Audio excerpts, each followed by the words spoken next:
Dini kami sa may ampalayahan sa farm ng aming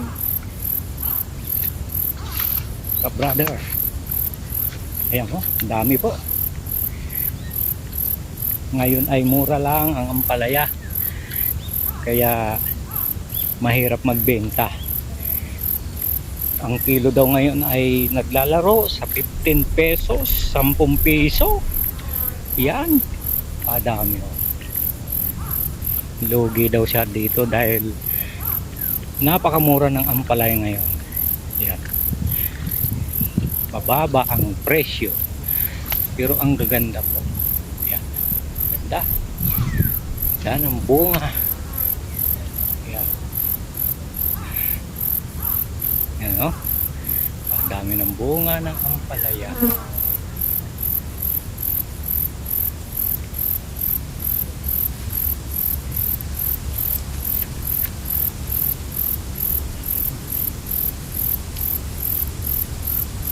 Yan, lawak po niyan, lawak. Halos 1 hektarya ang ampalayahan. Kaso lugi dahil mababa daw ang demand sa palengke. Ang bili ay 15 hanggang 10. Yan. Napakababa ng presyo ng ampalaya ngayon. Kami ay bibigyan lang, sabi ko sa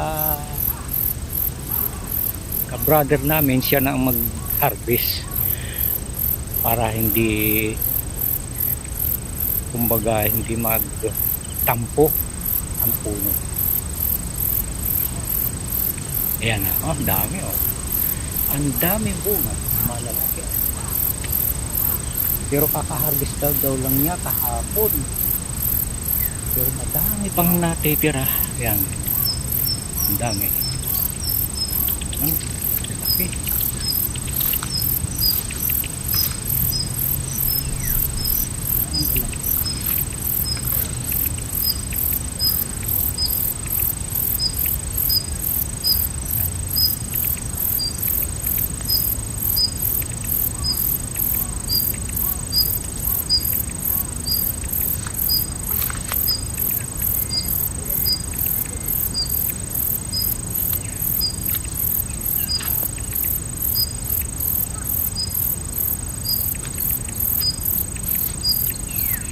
Kagandahan nito, wala itong gamot, hindi ito ini-spray,